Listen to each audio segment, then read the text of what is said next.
여러분 안녕하세요. 한절 묵상입니다. 우리가 지난주에는 새우구이 축제를 가졌죠. 그래서 또 많은 은혜가 있었습니다. 이제는 우리가 받은 바 은혜를 따라 우리의 삶에서 신자답게 잘 살아내는 것이 우리가 또 가져야 할 숙제가 아닌가 생각을 합니다. 오늘 이렇게 밖에 나왔는데 날씨가 너무 화창하네요. 아침 저녁으로는 좀 쌀쌀하고 춥다라는 생각이 들 때도 있는데 전형적인 가을 날씨로 아주 맑은 날이 여러 날 계속되고 있는 것 같습니다.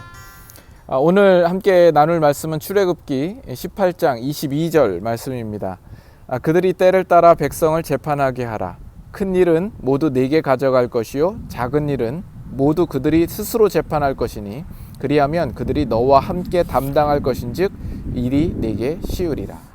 지난주에 우리가 나누었던 그 말씀에 연이어서 모세의 장인 이드로가 모세에게 조언한 이 사건을 우리가 조금 더 생각을 해보기로 합니다. 하나님께서 우리에게 특별 은총과 또 일반 은총을 허락하여 주십니다. 특별 은총은 구원에 관한 계시이죠. 다분히 초월적이며 하나님의 은혜로 우리 믿는 자들에게 주시는 특별한 은혜입니다. 반면에 이 일반 은총은 자연 계시요 모든 사람에게 주어지는 것이죠. 그런데 이것을 생각할 때 자칫 특별 은총만이 더 신앙적이고 영적이고 일반 은총은 신앙과는 별개이고 영적이지도 않다라고 생각할 위험성이 있습니다. 하지만 이 일반 은총도 하나님의 공의로우신 통치 안에 있는 겁니다. 갈라디아서 6장 7절 말씀해 보면 스스로 속이지 말라. 하나님은 업신 여김을 받지 아니하시나니 사람이 무엇으로 심든지 그대로 거두리라. 사람이 무엇으로 심든지 그대로 거두리라 하는 이 말씀은 철저하게 자연 법칙 아닙니까? 그러나 그것이 하나님의 공의로운 통치 방법과 일치하는 원칙입니다. 그런데 이 부분의 중요성을 신자들이 우리 잘 모르는 경우가 많은 것 같습니다. 우리가 교회에서 모일 때 그것은 믿는 자들이 모이는 곳이기 때문에 세상의 어떤 공동체보다 더 나을 것이라는 기대가 있죠. 그러나 그렇지 않은 모습에 종종 놀랍니다. 교회에서 감정이 상하기도 하고 또 실망하기도 하죠. 교회에 중요한 직분을 가졌다고 해서 믿고 사업을 했다가 속은 사람들이 무지기수로 많습니다. 신자라고 해서 책임감과 정직성을 신뢰할 수가 없지요. 왜 그럴까요? 우리가 믿음을 가졌다라는 것이 그것으로 다 해결되는 것이 아니라 신자라 할지라도 일반 은총의 높은 가치를 쌓아가는 훈련을 가져야 되는 것입니다. 그런데 그런 훈련이 안 되어 있기 때문에 그렇습니다. 일상에서 하나님의 통치를 자신의 살과 피와 힘과 근육으로 만들어 나가는 이 싸움이 필요한데 우리 신자들이 그러한 노력과 그런 싸움을 하지 않은 데에서 비롯되는 결과들입니다. 구원을 얻었다라고 하는 것은 이제 막 눈을 뜨고 하나님의 사람으로 갓 부르심을 받은 것이죠.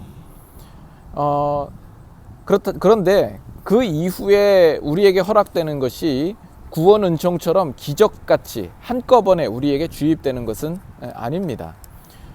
공동체 안에서 서로 훈련되어서 우리 안에서 쌓아져 가야 되는 그런 부분들이 필요한 것이죠. 그런 면에서 교회는 우리가 예수님을 믿고 완전케 된 사람들의 모임이 아닌 것이죠.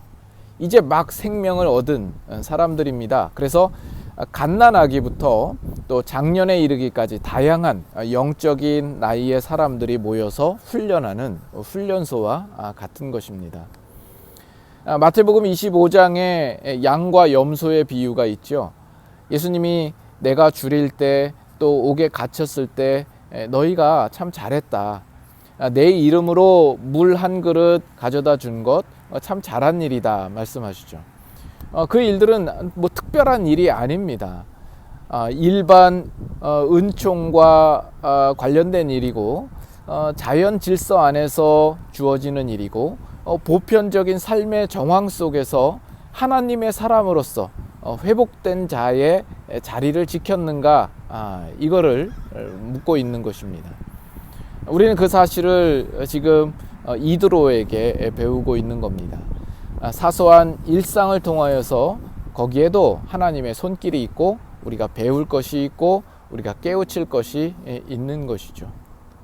그래서 오늘 여러분들이 살아가는 일상 속에서 하나님이 기적같이 어떤 신비하게 놀랍게 우리에게 역사하는 일이 아니라 할지라도 우리 주변에 사소하고 일상적이고 자연 법칙 안에서도 하나님의 손길은 여전히 존재하고 우리는 거기에서 배우고 또 깨닫고 훈련하고 쌓아가야 할 그런 많은 부분들이 있다라는 겁니다.